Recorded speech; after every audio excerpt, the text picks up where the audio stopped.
Yang penting bahannya dibenerin dulu. Nah, Jadi biar kita semua ngerasain manfaatnya. Biar image kopi nih yang bikin lambung naik, asam lambung naik, iya. yang bikin perut melilit segala macam itu hilang dulu. Coba kalau iya buktikan sendiri aja lah intinya. Itu doang misi gua sebenarnya. Gua sampai buka tempat kopi di Serang. Oh ya, ini buat teman-teman yang mau ngerasain idealis kopi.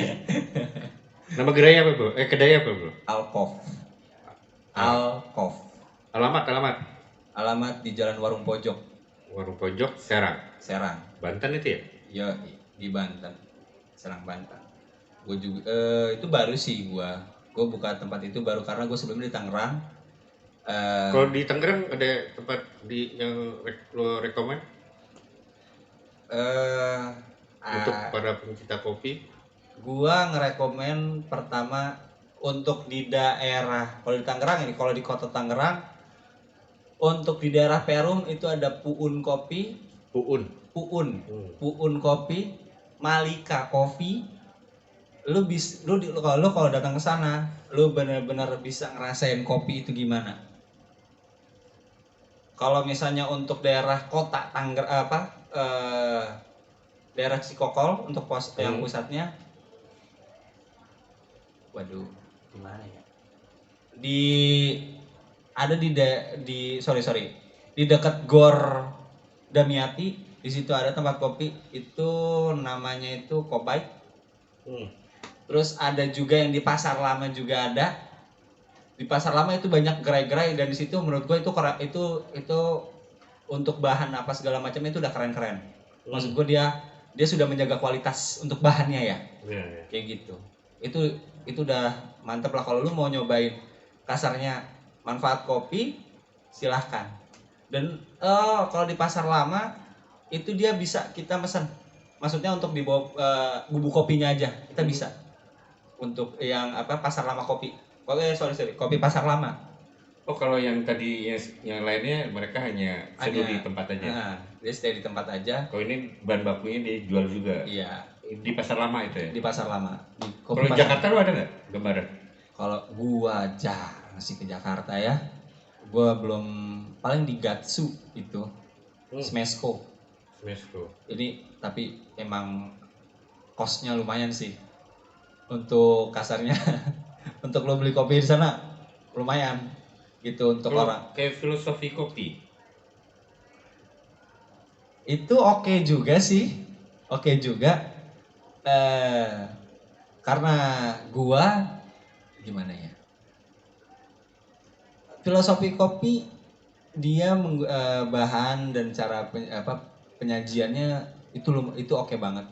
Masih ada di track lah. Masih on the track lah gitu ya. Menurut bisa menjadi salah satu tujuan juga lah kalau lu mau nyobain juga. Atau misalkan lu mau geser dikit ke Bintaro bisa, banyak juga di sana gitu. Di Bintaro itu ada namanya itu Omah Kopi. Omah Kopi. Jadi Omah Kopi juga lu bisa jadiin destinasi Itu franchise kayaknya Omah Kopi ya? Enggak, bukan. Dia pribadi. Itu lu bisa lah mencari-cari gimana, atau lu mau nyobain masing-masing dari kedai-kedai it's okay juga gitu. Terserah, karena itu hak lu, dan cari rasa yang pas di lidah lu itu yang seperti apa, kopi apa, itu menjadi salah satu sarana supaya membuat lu jatuh cinta sama kopi. Dan setelah lu jatuh cinta, lu pasti nyari tahu bagaimana cara minum kopi yang benar. Tak kenal maka tak sayang. Nah, betul. Itu kalau makanya gue tanya tentang kopi dan gue nggak ngebahas brand luar ya, karena dari kita untuk kita dulu dah. Iya. Kalau mereka udah besar ya biarkanlah mereka besar, kita juga harus besar gitu ya. Itu dia. Banyak kejadian-kejadian menarik soal ketika kita ingin apa ya, membanggakan kopi dari Nusantara. Banyak kejadian-kejadian yang kita di-cut segala macam dan lain-lainnya itu banyak banget. Nah, minimal Persaingan pasar. ya persaingan pasar itu wajar-wajar aja, itu sah-sah aja. Tapi gue pesen gitu. Memang kebiasaan orang Indonesia itu ketika menggunakan barang luar itu Terus keren. ngerasa keren, ngerasa apa dan segala macam, gengsinya tinggi. Gua cuman pesan lu banggain dulu nih biji kopi dari Nusantara nih. Sumpah, lu keluar sama kopi yang di Nusantara. Itu kopi Nusantara dicari, Bro. Asli dicari. Tapi memang untuk kualitas ekspor itu harus minimal standarnya itu dia harus Blue Beans itu kan. Yang lucunya gini, gua pengen beli, gua sebutin salah satunya lah. Gua pengen beli biji Blue Beans Gayo, Aceh Gayo. Itu gua beli 400.000 100 gram. 400.000. Dan itu gue beli, itu gue dari online, itu berangkatnya dari Singapura. Wah. Di Indonesia nggak ada. Karena gue punya beberapa channel, gue punya beberapa channel tukang kebunnya. Sampai tukang kebunnya ngomong sendiri, Mas, mohon maaf, kita nggak bisa ngirim yang Blue Beans. Dia bilang gitu. Blue Beans itu kalau bahasa mereka itu biji yang ungu. Gak bisa, Mas, dia bilang. Udah monopoli pasar ya. Iya, wah itu gua anjir, kenapa sih begini gitu kan.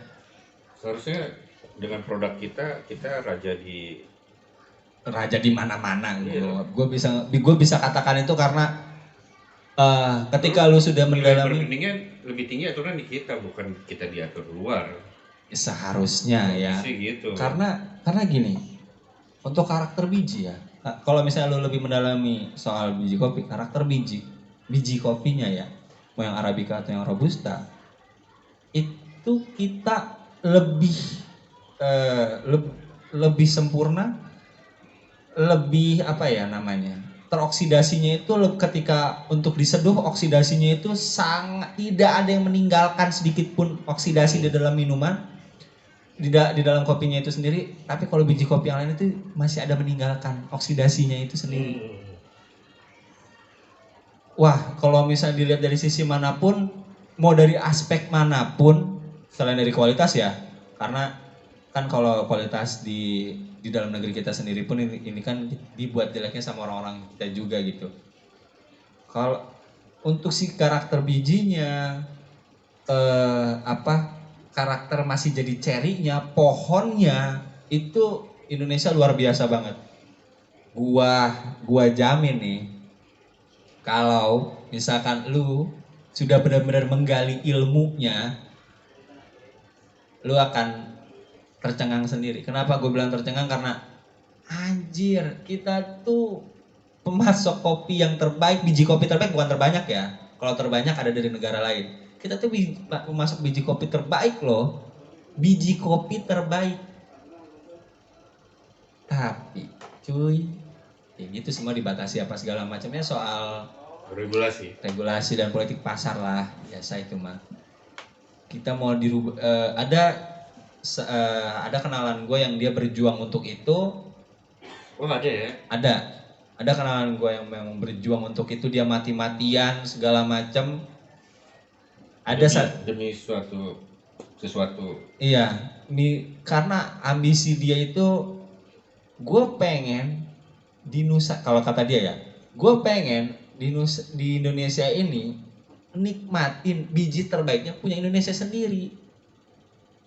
Kayak gitu, karena dulu itu sempat lagi boomingnya itu kalau di dalam dunia kopi ya, boomingnya itu biji-biji dari luar, beans dari luar itu lagi booming banget, sehingga yang lu tahu sekarang macam biji kopi Gayo, biji kopi Aceh, Bali segala macam, ini dulu tuh itu tersisih, nggak ada peminatnya. Nggak ada peminatnya. Baru-baru sekarang kasarnya gitu, baru setahun 2 tahun ini gitu. Kalau kayak misalnya Americana Itu maksudnya apa tuh? Kalau misalnya americano itu dia gini, itu metode penyeduhan. Oh, itu metode penyeduhan. Bukan bijinya. Bukan Lah, bijinya. kita mah kagak tahu gitu americano. Kayak keren. Ya coba deh. Iya, memang kalau Bapak dari kalau metode penyeduhan itu kan banyak banget ya. Banyak banget. Ada yang kalau americano itu espresso dikasih air panas, ada tubruk yang kita tahu. Terus lalu ada lagi yang V60, kalau tulisannya itu V60, disebut itu V60 bahasanya. Jadi itu metode penyaringan minyak kopi dan ampas kopi. Walaupun espresso juga disaring juga kan menggunakan. Saring sama suling beda nggak sih? Beda dong. Beda ya. Beda dong. Kalau ada kopi yang menggunakan metode penyulingan. Ada lagi? Ada. Itu menggunakan alat sipon namanya. Itu metode penyulingan. Dan itu akan memakan waktu yang sangat lama banget soalnya. Berapa lama? Sejam. Itu lama banget. Ada lagi yang lebih lama. Cold brew. Itu ngapain lagi tuh? Itu difermentasi. Terus berapa lama? Bisa seharian. Itu nunggu 24 jam. Jadi kita order sekarang, besok lo minum gitu? Iya. 1 gelas? Enggak, dia biasanya literan. Biasanya. Oh, literan. Literan. Untuk yang cold brew ini ya. Orang-orang bilang banyak yang agak-agak kurang-kurang tepat gitu untuk cold brew itu ya udah kopi dingin. Ya benar sih sebenarnya, cuman kalau metode yang memang diajarkan cold brew itu fermentasi dengan lu kopi yang lu seduh menggunakan bubuk kopinya dengan grain size yang besar, lalu lu endapkan selama 24 jam. Ada yang bilang 16 jam, ada yang bilang 12 jam, 6 jam. Ya itu terserah. Itu mangga-mangga aja, nggak apa-apa. Coba tapi yang setahu gua yang diajarkan itu selama 24 jam untuk menghasilkan rasa kopi yang terbaik. Kenapa gue bilang yang terbaik? Karena proses pengendapan itu, proses fermentasi itu dia kalau untuk suhunya kalau tidak stabil gagal. Suhunya ya, walaupun lu di gelas kaca, lu tutupin apa segala macam, di botol kaca, lalu tadinya lu taruh di ruangan terus lu taruh di kulkas, itu perubahan suhunya gagal. Karena dia menggunakan penyeduhannya menggunakan air dengan suhu ruangan, tidak menggunakan air panas, menggunakan suhu ruangan. Kayak gitu. Complicated banget itu ya? Complicated banget. Nah, baik dari situ memang banyak metode penyeduhan kopi itu memang banyak banget, tapi dengan tujuan yang berbeda. Tujuannya berbeda. Yang tadi espresso itu tujuannya berbeda dengan americano.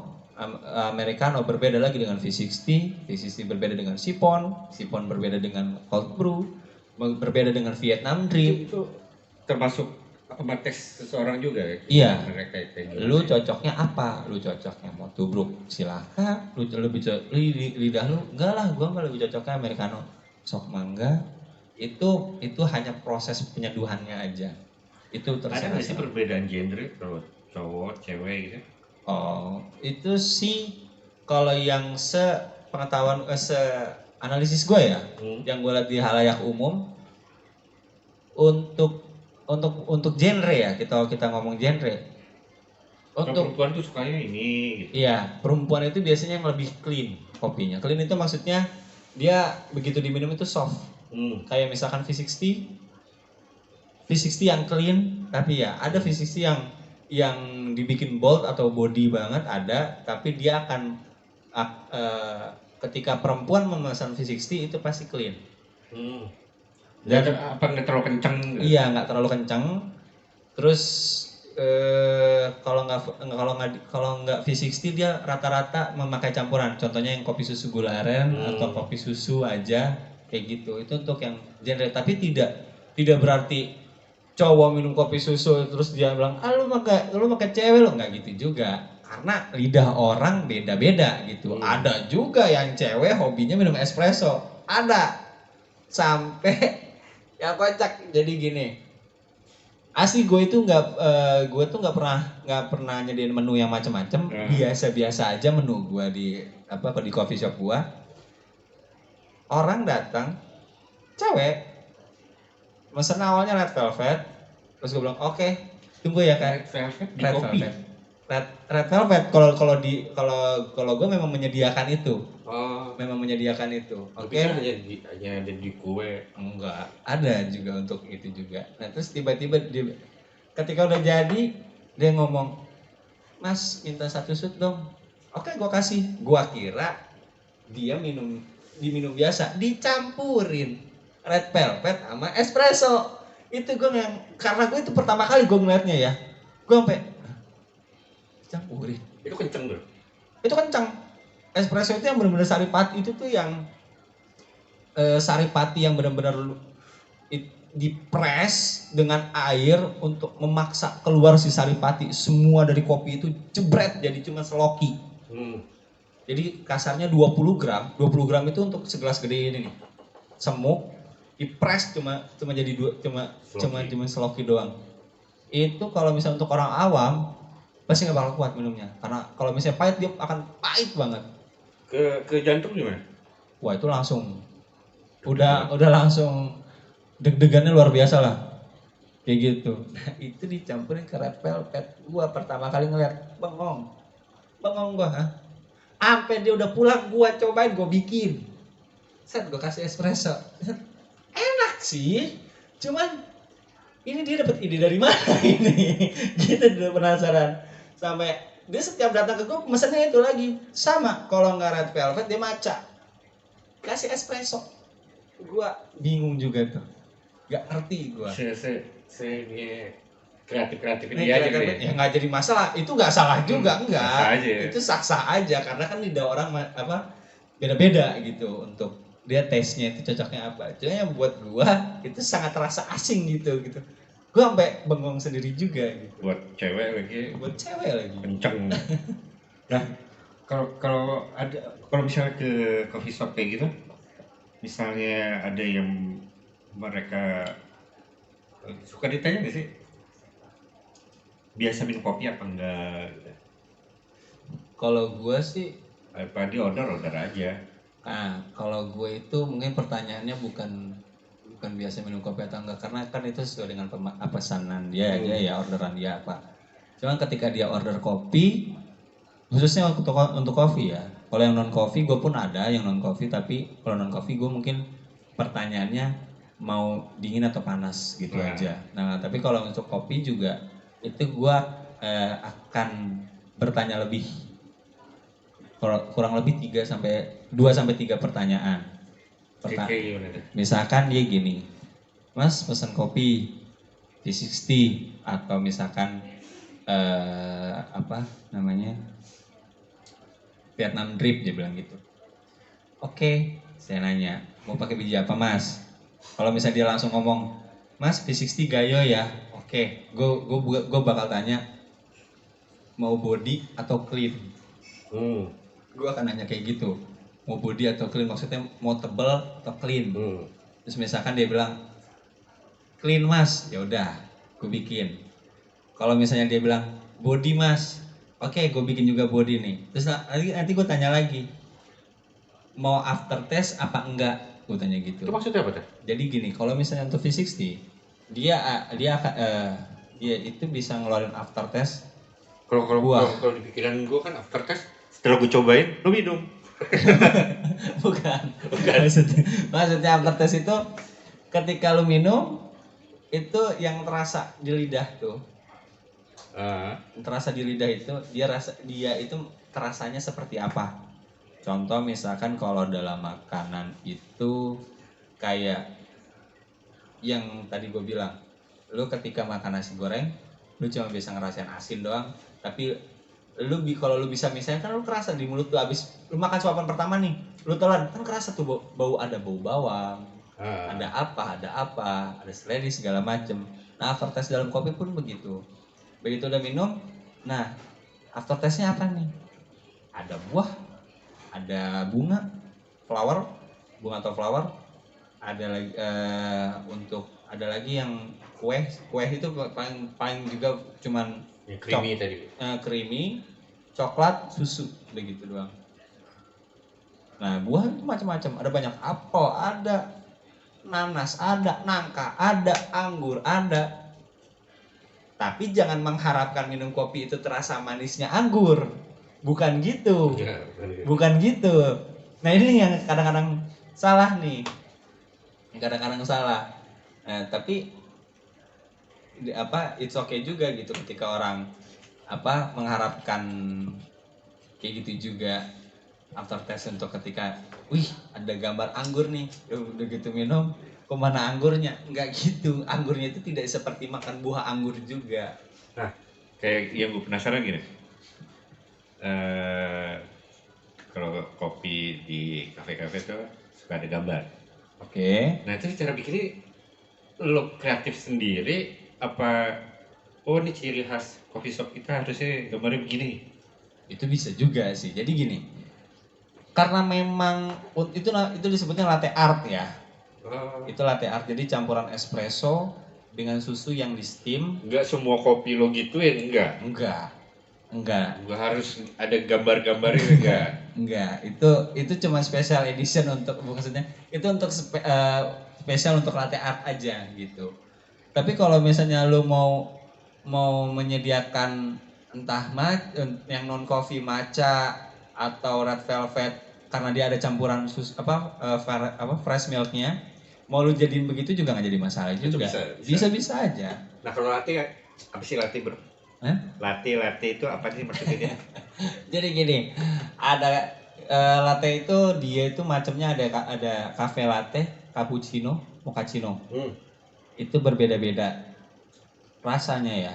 Basicnya semuanya itu campuran espresso dan fresh milk yang di steam. Yang di steam itu maksudnya yang dipanasin, yang dikasih uap, yang didorong dengan uap. Nah, lucunya jadi karena di dunia perkopian ini sudah identik dengan ada gambar love, tulip yang di atasnya love, ada gambar angsa, kuda, segala macam. Jadi ya udah gambarnya gitu doang. Jadi orang kreativitasnya berkurang di sana. Gitu. Mereka tidak mempunyai ide yang lain. Terus lahirlah yang untuk mempermudah dengan menggunakan dia itu ada bentuk muka terus tapi bolong gitu. Cetakan. Ya, cetakan gitu, terus langsung dikasih dark coklat. Untuk mempermudah. Itu sah-sah aja nggak jadi masalah. Gitu. Nah, itu disebut latte art tadi. Cappuccino bisa dibikin seperti itu, cafe latte bisa, mochaccino pun bisa gitu. Suka sayang minumnya, bro. Ya, kita foto-foto dulu. Kayak gitu. Itu salah satu menjadi ajang perlombaan juga sih. Iya. Wah, itu kalau misalnya boleh cek di YouTube juga ada beberapa gue sempat nonton dan gue tonton langsung juga karena kebetulan teman gue juga suka ikut lombanya, championnya. Perlombaan kopi. Iya, tapi untuk latte artnya, untuk artnya. Karena misalkan gambar love gitu ya, gambar love. Nah di situ dia kalau misalkan kita lihat ada gambar si latte artnya itu di pinggir love-nya itu dia ada putih-putihnya atau pure coklat aja. Nah di situnya penilaiannya atau mau bikin 3 dimensi nih. Ada love-nya itu dia ada baya, ada shade, bahasanya itu shade-nya itu dia bukan putih tapi sedikit abu-abu lalu ke putih terus ke coklat lagi dan seterusnya. Itu banyak banget. Itu banyak macamnya. Untuk bikin itu lama nggak sih? Nggak lama sih, karena dia itu untuk milk jug-nya itu kan segede mug ini kurang lebih 250 atau sampai 300 mili ya untuk yang espresso itu penambahan topping gitu ya? Enggak juga. Bukan topping, tapi itu proses pengadukan atau pouring si susu ke kopinya. Lalu pikir hanya hiasan atas doang. Enggak hiasan. Itu boleh lihat aja boleh dicek di YouTube atau di mana. cara ngebuatnya, lu juga akan terheran-heran untuk yang orang yang pertama kali ngeliat ya. Cuma gini doang bikinnya. Nah, kalau perlombaan latte art itu tesnya juga dinilai nggak? Tes ada perlombaan yang tesnya juga dinilai, ada perlombaan yang tidak dinilai tesnya. Jadi hanya cuman artnya aja gitu. Tapi dominannya sering tuh diadain perlombaan kayak gitu. Oh pasti, tiap tahun pasti ada 2 sampai 3 kali perlombaan itu. Bahkan dari banyak juga yang beberapa kedai coffee shop gitu ya, kedai kopi atau coffee shop yang memang menyelenggarakan itu untuk si latte artnya itu sendiri perlombaan. Kalau di coffee shop tuh ada nggak sih perlombaan untuk yang customernya? Nggak ada. Untuk customernya maksudnya? Ya untuk selain untuk para ahli kopi, customer nggak ada. Sebenarnya untuk perlombaan itu misalkan customernya mau ikut tanpa menggendong nama coffee shopnya itu boleh. Oh umum aja. Itu umum. Itu disebutnya independen. Nah itu kalau hadiahnya menarik sih. Macam-macam ya. Memang alat kopi kasih. Macam-macam. Ada. Gue pernah waktu itu di Bandung dia hadiahnya alat kopi yang memang harganya 100 jutaan lah. Dan juga ada yang memang uang hadiahnya. Itu tergantung regulasi masing-masing kedai kopinya aja ya. Dan itu semua sah-sah aja. Tuh. Hadiahnya anduk bro. Buset, nggak gitu juga bos. Tapi merek LP gitu. Waduh, berat juga. Kalau sebutnya barista ya? Iya, sebutnya barista. Apa sih barista itu? Dia penyaji kopi saja gitu? Apa dia emang ahli untuk making coffee? Jadi kalau misalnya kita ngomong barista itu gampangnya itu dia hanya cukup ahli dalam penyajian kopi. Penyajian kopi ya. Penyajian kopi dalam arti dia barista itu sudah pasti paham dengan kopi ini kopi ini cocoknya menggunakan metode ini. Misalkan kopi misalkan biji kopi Gayo misalkan. Aceh Gayo datang, dia bikin karena di order Aceh Gayo dibikin, dia tahu harus mengeluarkan rasa apa di sana. Misalkan untuk pesanan V60, yang dikeluarin tuh profil ini. Dia bisa ngeluarin itu semua. Latte artnya bisa dan segala macamnya, ibaratnya kayak chef lah. Gampangnya gitu. Iya. Memang khusus. Jadi dia pintar penyajian, ahli dalam penyajian, tapi juga paham dengan kopi itu sendiri. Lah kalau untuk barista itu dia harus menempuh pendidikan kah atau kayak kursus aja? Kayak gimana sih sebetulnya yang layak jadi barista itu? Kan banyak nih barista nih. Sampai yang di gerobak yang dibikin kopi dia barista. Nah, sebutan untuk barista tuh cocoknya. Nah, yang tadi gue bilang, kalau sebutan barista itu sebenarnya kalau misalnya ditempuh jalan pendidikan, terus mengikuti kelas-kelas, mengikuti perlombaan apa segala macam. Kan ada tuh kalau misalnya ibu-ibu kursus memasak, kursus kue gitu kan. Itu memang ada, barista pun ada. Dia ada sekolahnya. Biasa di sekolah-sekolah pariwisata. Ada. Dia memang menyediakan untuk sekolah barista atau hanya mengikuti kelas barista aja yang cuma beberapa kali pertemuan, itu bisa juga. Atau learn by doing juga bisa juga, itu sah-sah aja. Akan tetapi balik lagi yang tadi saya bilang, kalau barista itu dia ahli dalam penyajian dan paham akan kopi itu sendiri. Lah kayak yang lo cerita gitu, setelah 2 tahun nih gue nih baru bisa nyeduh. Emang ada persyaratan kayak gitu? Oh nggak ada persyaratan gitu, nggak, karena kebetulan yang ngajarin gua dia itu rada saklek lah. Memang idealisnya lumayan besar. Lu belajar masak tapi belum tentu lo harus menyajikan masakan lo ke orang lain kecuali lo layak. Iya. Terus lo masuk aman main safety aja dia. Main safety. Nah, jadi dia itu gini, dia itu idealisnya memang yang ngajarin gue itu memang idealisnya yang lumayan gede juga. Jadi intinya jangan sampai karena lu cuman merasa bisa, lu bikin kopi. Gitu. Minimal lu tuh paham dulu nih. Itu kopi rasanya gimana. Kalau gua waktu itu ya, kalau gua diajarinnya. Lu sabar lu 2 tahun lu belajar aja kayak gitu. Karena kopi aja. iya, jujur emang karena begitu memang karena gue penasaran juga ya. Gue penasaran juga dengan ih kopi ternyata bisa begini ya. Ih kopi ternyata nggak cuma begini doang nih, bisa ngeluarin rasa gini apa segala macam. Nah, jadi karena rasa penasaran gue itu 2 tahun itu tuh terasa cepat aja menurut gue. Sampai gue benar-benar sudah kasarnya berikut sambil nongkrong sambil gaul gitu ya. Iya, itu kalau misalnya gue lagi sama teman, tapi kalau misalnya gue lagi sama guru gue itu, wah udah kembung aja gue, karena gue selalu disidak bahasanya, selalu disidak. Jadi oke, pertama gue dibelinya espresso dulu, habis espresso nanti gue dikasihnya V60. Jadi untuk orang ketika lu lu minum espresso terus lu tiban V60 untuk lu misahin rasanya itu susah banget.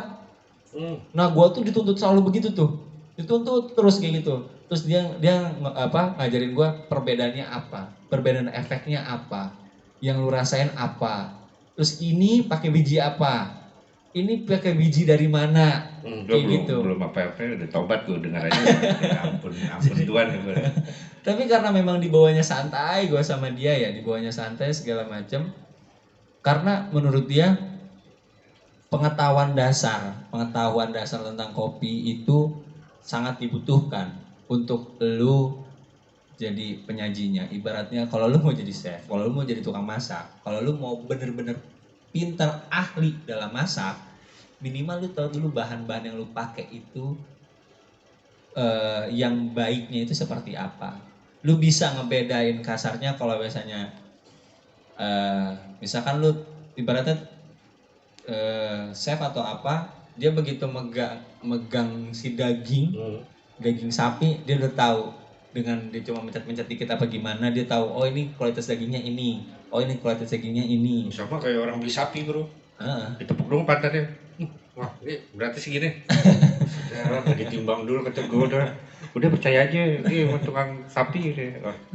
Nah hal-hal yang kayak gitu-gitu yang benar-benar dituntut untuk paham dulu pengetahuan dasarnya, supaya kita itu kasarnya sebelum untuk memulai menyeduh, kita tuh sudah tahu ini pasti gua harus patokan untuk gua menyeduhnya harus ngeluarin rasa ini.